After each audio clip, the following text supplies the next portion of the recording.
Baik, terima kasih atas kesempatan yang diberikan kepada saya. Sebelum saya memulai presentasi kali ini, izinkan saya mengaturkan panganjali umat. Om Swastiastu. Assalamualaikum warahmatullahi wabarakatuh. Salam sejahtera bagi kita semua. Perkenalkan, nama saya Firnanda Lailatul Fitri dari Program Studi Bimbingan Konseling Fakultas Ilmu Pendidikan Universitas Pendidikan Ganesha. Di sini saya akan mempresentasikan proposal skripsi saya. Sebelum saya mempresentasikan, yang terhormat pembimbing satu saya, Bapak Dr. Kadek Suranata MPD Kons. Yang terhormat pembimbing dua saya, Prof. Dr. I. Ketut Darsana MPD Kons. Yang saya hormati pembimbing penguji satu saya, Bapak Prof. Dr. Nyoman Dantes. Yang saya hormati penguji dua saya, Ibu Prof. Dr. Niketut Suwarni MS Kons.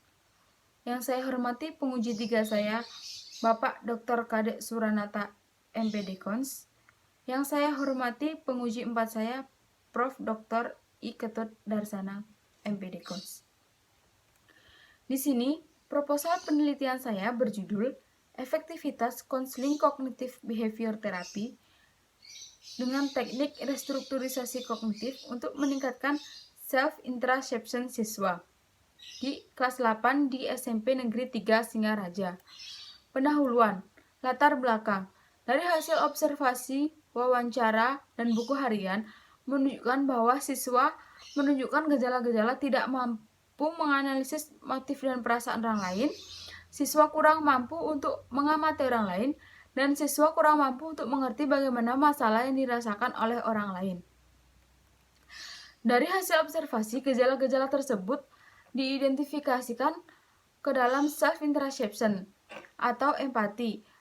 Jika siswa tidak memiliki self-introspection atau memiliki self-introspection rendah, siswa akan tidak peduli terhadap orang lain dan siswa akan acuh tak acuh terhadap orang lain. Jika hal ini bisa terjadi, maka siswa akan dijauhi oleh lingkungan sekitarnya. Maka di sini self-introspection merupakan salah satu hal terpenting yang harus dimiliki oleh siswa.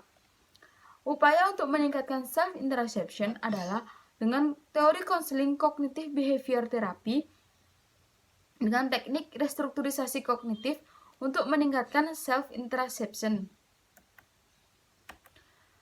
Rumusan masalah penelitian. Rumusan masalah yang pertama yaitu apakah konseling kognitif behavior dengan teknik restrukturisasi kognitif efektif untuk meningkatkan self-introspection siswa kelas 8 di SMP Negeri 3 Singaraja. Rumusan masalah yang kedua, apakah terdapat perbedaan skor antara kelompok kontrol dan kelompok eksperimen setelah diberikan konseling dan tanpa diberikan konseling kognitif behavior dengan teknik restrukturisasi kognitif. Tujuan penelitian yang pertama yaitu untuk mengetahui efektivitas konseling kognitif behavior dengan teknik restrukturisasi kognitif untuk meningkatkan self-introspection siswa. Tujuan yang kedua yaitu untuk mengetahui perbedaan skor antara kelompok pretest, antara kelompok kontrol dan kelompok eksperimen dengan diberikan treatment teori konseling kognitif behavior dengan teknik restrukturisasi kognitif. Kajian teori. Variabel terikat menggunakan self-introspection. Variabel bebas menggunakan konseling kognitif behavior dengan teknik restrukturisasi kognitif. Self-introspection. Menurut Herlina, self-introspection merupakan kebutuhan untuk mengetahui keadaan perasaan dan alasan dari sikap atau perilaku orang lain. Sedangkan menurut Darsana, self-introspection adalah kemampuan untuk campur tangan terhadap usaha orang lain, meliputi menganalisis motif dan perasaan orang lain, memperhatikan orang lain, dan mengerti masalah yang dirasakan oleh orang lain. Jadi, self-introspection adalah kemampuan campur tangan terhadap usaha orang lain. Indikator self-introspection. Dari pengertian di atas, dapat ditarik indikator yang pertama, yaitu mampu menganalisis motif dan perasaan orang lain. Yang kedua yaitu mampu mengamati orang lain. Yang ketiga yaitu mampu mengerti bagaimana masalah yang dirasakan oleh orang lain. Selanjutnya yaitu cognitive behavior therapy. Cognitive behavior therapy memiliki konsep dasar bahwa pola pemikiran terbentuk dari rangkaian proses stimulus kognisi respon, saling berkaitan dan membentuk semacam jaringan dalam otak. Proses kognitif merupakan faktor penentu bagi pikiran, perasaan, dan perbuatan.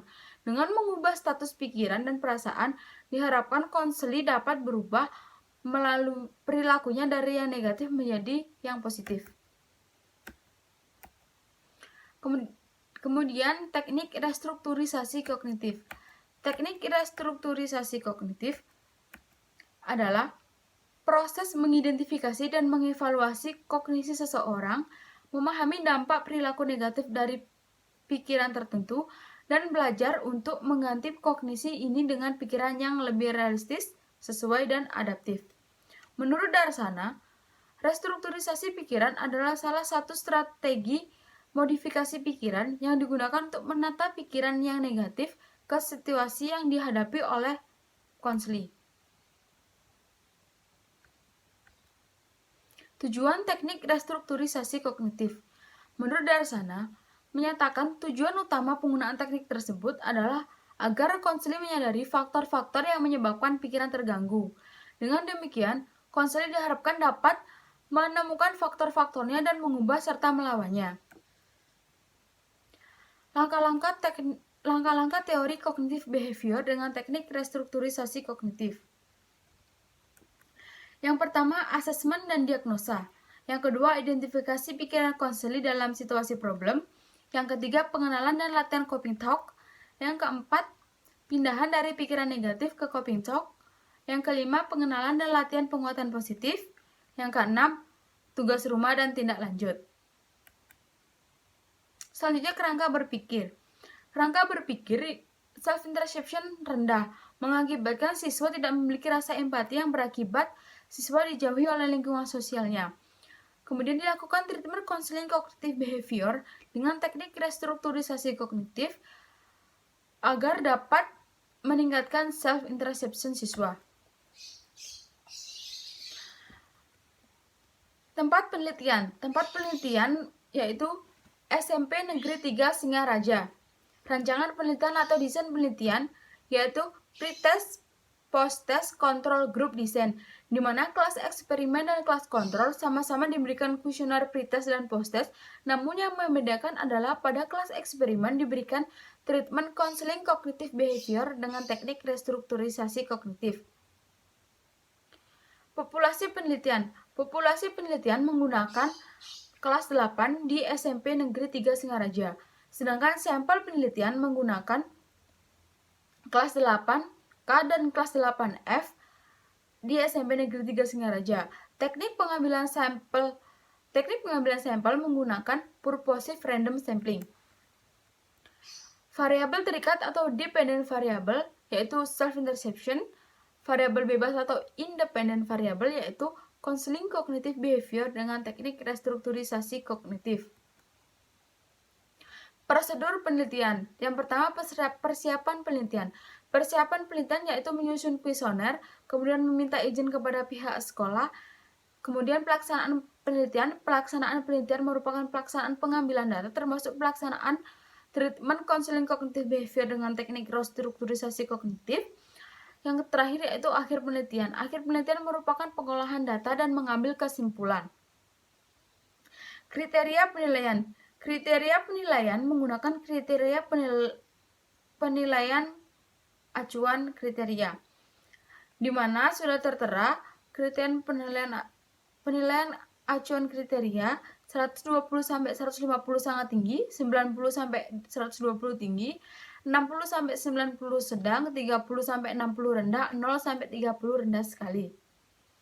Metode analisis data. Metode analisis data yang pertama yaitu uji normalitas, uji homogenitas, uji t-test yang disusul dengan uji effect size. Sekian presentasi dari saya. Apabila ada kurang, saya mohon maaf yang sebesar-besarnya. Akhir kata saya tutup dengan Parama Santi. Om Santi Santi Santi Om. Wassalamualaikum warahmatullahi wabarakatuh. Salam sejahtera bagi kita semua.